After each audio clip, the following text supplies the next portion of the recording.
Chapter 19. London was our present point of rest. We determined to remain several months in this wonderful and celebrated city. Clerval desired the intercourse of the men of genius and talent who flourish at his time, but this was with me a secondary object. I was principally occupied with the means of obtaining the information necessary for the completion of my promise, and quickly availed myself of the letters of introduction that I had brought with me, addressed to the most distinguished natural philosophers. If this journey had taken place during my days of study and happiness, it would have afforded me inexpressible pleasure. But a blight had come over my existence, and I only visited these people for the sake of the information they might give me on the subject in which my interest was so terribly profound. Company was irksome to me. When alone, I could fill my mind with the sights of heaven and earth. The voice of Henry soothed me, and I could thus cheat myself into a transitory peace.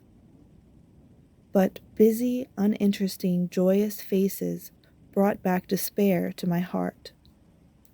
I saw an insurmountable barrier placed between me and my fellow men.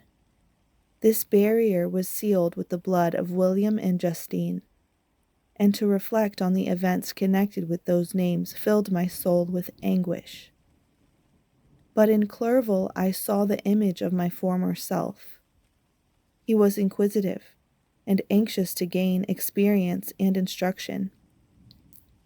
The difference of manners which he observed was to him an inexhaustible source of instruction and amusement. He was also pursuing an object he had long had in view. His design was to visit India, in the belief that he had in his knowledge of its various languages, and in the views he had taken of its society, the means of materially assisting the progress of European colonization and trade. In Britain only could he further the execution of his plan.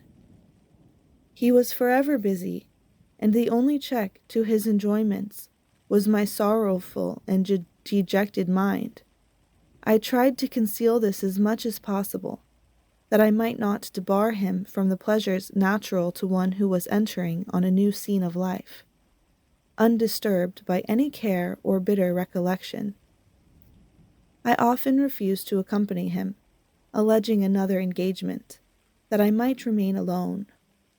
I now also began to collect the materials necessary for my new creation, and this was to me like the torture of single drops of water continually falling on the head.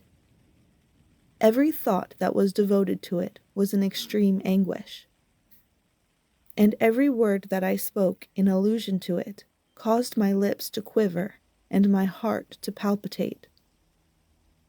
After passing some months in London, we received a letter from a person in Scotland who had formerly been our visitor at Geneva.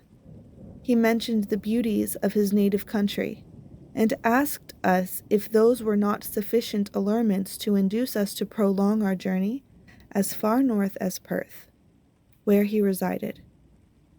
Clerval eagerly desired to accept this invitation, and I, although I abhorred society, wished to view again mountains and streams, and all the wondrous works with which nature adorns her chosen dwelling places. We had arrived in England at the beginning of October, and it was now February. We accordingly determined to commence our journey towards the north at the expiration of another month. In this expedition we did not intend to follow the great road of Edinburgh, which to visit Windsor, Oxford, Matlock, and the Cumberland Lakes, resolving to arrive at the completion of this tour about the end of July. I packed up my chemical instruments and the materials I had collected, resolving to finish my labors in some obscure nook in the northern highlands of Scotland. We quitted London on the 27th of March and remained a few days at Windsor, rambling in its beautiful forest. This was a new scene to us mountaineers. The majestic oaks, the quantity of game, and the herds of stately deer were all novelties to us. From thence we proceeded to Oxford. As we entered this city, our minds were filled with the remembrance of the events that had been transacted there more than a century and a half before. It was here that Charles I had collected his forces. This city had remained faithful to him, after the whole nation had forsaken his cause to join the standard of Parliament and liberty.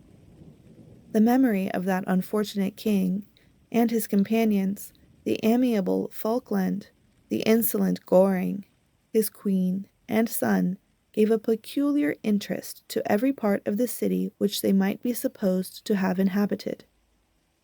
The spirit of elder days found a dwelling here, and we delighted to trace its footsteps.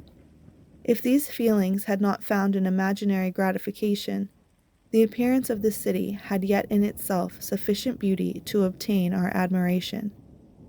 The colleges are ancient and picturesque. The streets are almost magnificent, and the lovely Isis, which flows beside it through meadows and of exquisite verdure, is spread forth into a placid expanse of waters, which reflects its majestic assemblage of towers and spires and domes, embosomed among aged trees. I enjoyed this scene, and yet my enjoyment was embittered both by the memory of the past and the anticipation of the future. I was formed for peaceful happiness. During my youthful days, discontent never visited my mind, and if I was ever overcome by ennui, the sight of what is beautiful in nature, or the study of what is excellent and sublime in the productions of man, could always interest my heart and communicate elasticity to my spirits. But I am a blasted tree. The bolt has entered my soul, and I felt then that I should survive to exhibit what I shall soon cease to be, a miserable spectacle of wrecked humanity, pitiable to others and intolerable to myself. We passed a considerable period at Oxford, rambling among its environs and endeavoring to identify every spot which might relate to the most animating epoch of English history. Our little voyages of discovery were often prolonged by the successive objects that presented themselves.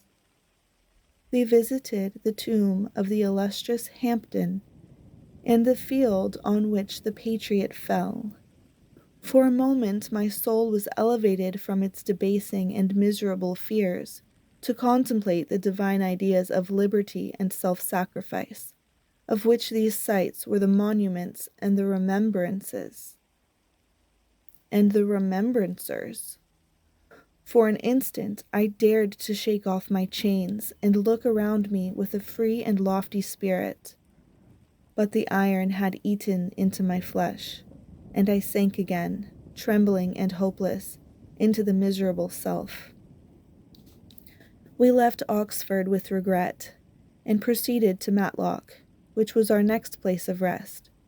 The country in the neighborhood of this village resembled, to a greater degree, the scenery of Switzerland, but everything is on a lower scale, and the green hills want the crown of distant white Alps, which always attend on the piny mountains of my native country. We visited the wondrous cave and the little cabinets of natural history, where the curiosities are disposed in the same manner as in the collections at Cerveau and Chamonix. The latter name made me tremble when pronounced by Henry, and I hastened to quit Matlock, with which that terrible scene was thus associated. From Derby, still journeying northward, we passed 2 months in Cumberland and Westmoreland. I could now almost fancy myself among the Swiss mountains.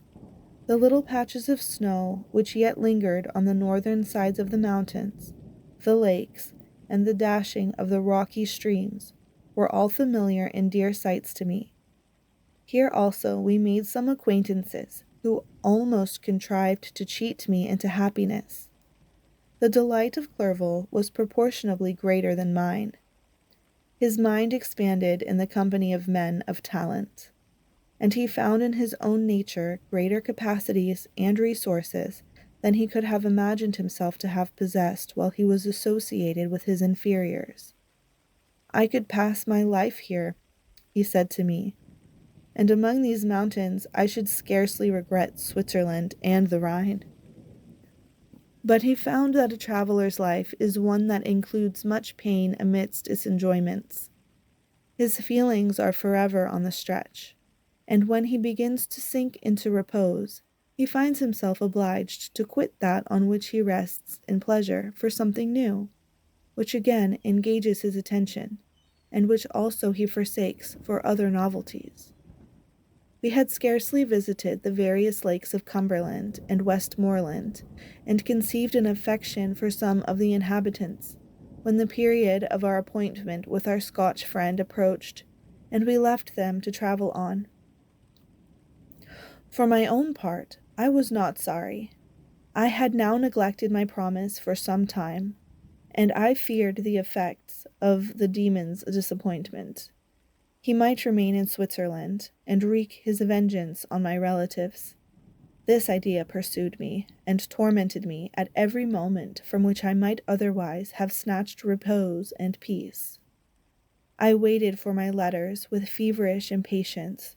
If they were delayed, I was miserable, and overcome by 1,000 fears, and when they arrived, and I saw the superscription of Elizabeth or my father, I hardly dared to read and ascertain my fate. Sometimes I thought that the fiend followed me, and might expedite my remissness by murdering my companion. When these thoughts possessed me, I would not quit Henry for a moment, but followed him as his shadow, to protect him from the fancied rage of his destroyer. I felt as if I had committed some great crime, the consciousness of which haunted me. I was guiltless, but I had indeed drawn down a horrible curse upon my head, as mortal as that of crime. I visited Edinburgh with languid eyes and mind, and yet that city might have interested me the most unfortunate being.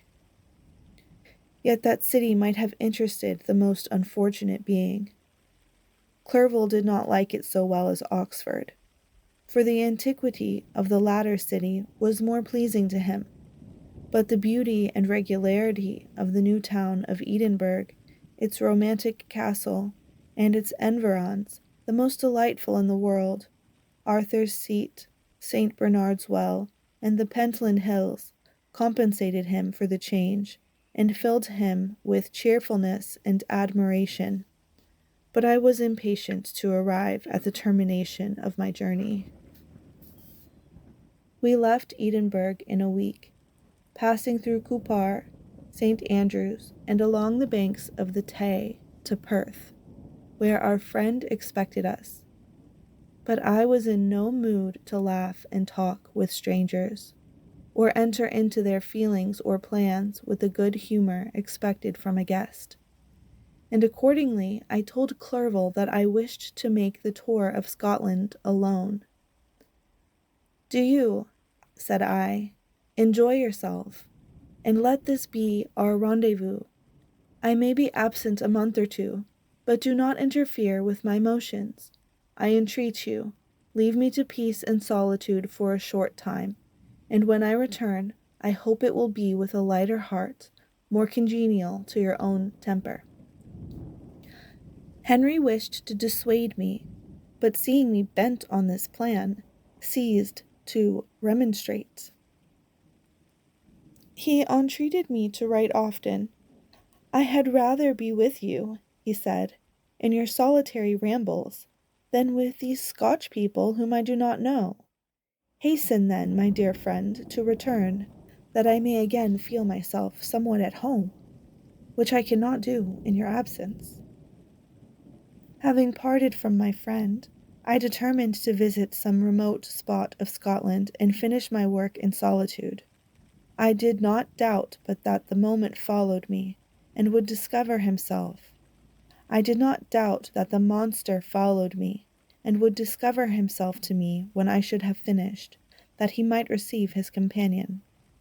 With this resolution, I traversed the northern highlands, and fixed on one of the remotest of the Orkneys as the scene of my labors. It was a place fitted for such a work, being hardly more than a rock, whose high sides were continually beaten upon by the waves. The soil was barren, scarcely affording pasture for a few miserable cows, and oatmeal for its inhabitants, which consisted of 5 persons, whose gaunt and scraggy limbs gave tokens of their miserable fare. Vegetables and bread, when they indulged in such luxuries, and even fresh water, was to be procured from the mainland, which was about 5 miles distant.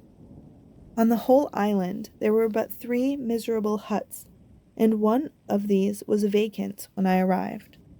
This I hired. It contained but 2 rooms, and these exhibited all the squalidness of the most miserable penury. The thatch had fallen in, the walls were unplastered, and the door was off its hinges.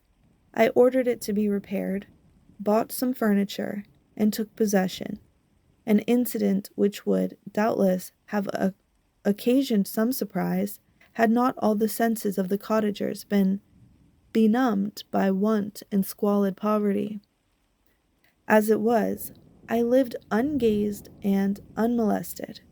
I lived ungazed at and unmolested, hardly thanked for the pittance of food and clothes which I gave. So much does suffering blunt even the coarsest sensations of men. In this retreat I devoted the morning to labor, but in the evening, when the weather permitted, I walked on the stony beach of the sea, to listen to the waves as they roared and dashed at my feet. It was a monstrous yet ever-changing scene. I thought of Switzerland. It was far different from this desolate and appalling landscape. Its hills are covered with vines, and its cottages are scattered thickly in the plains.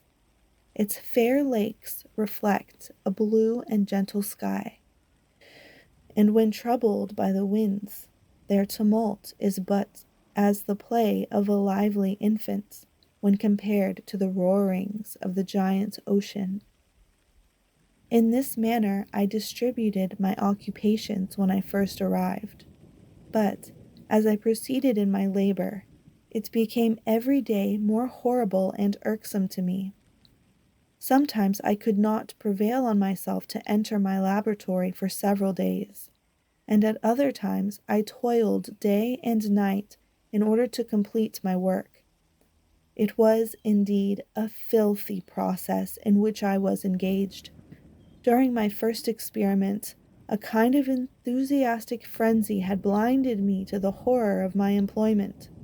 My mind was intently fixed on the consummation of my labor, and my eyes were shut to the horror of my proceedings. But now I went to it in cold blood, and my heart often sickened at the work of my hands. Thus situated, employed in the most detestable occupation, immersed in a solitude where nothing could for an instant call my attention from the actual scene in which I was engaged, my spirits became unequal. I grew restless and nervous. Every moment I feared to meet my persecutor. Sometimes I sat with my eyes fixed on the ground, fearing to raise them, lest they should encounter the object which I so much dreaded to behold. I feared to wander from the sight of my fellow creatures, lest when alone he should come to claim his companion. In the meantime, I worked on, and my labor was already considerably advanced. I looked towards its completion with a tremulous and eager hope, which I dared not trust myself to question, but which was intermixed with obscure forebodings of evil that made my heart sicken in my bosom.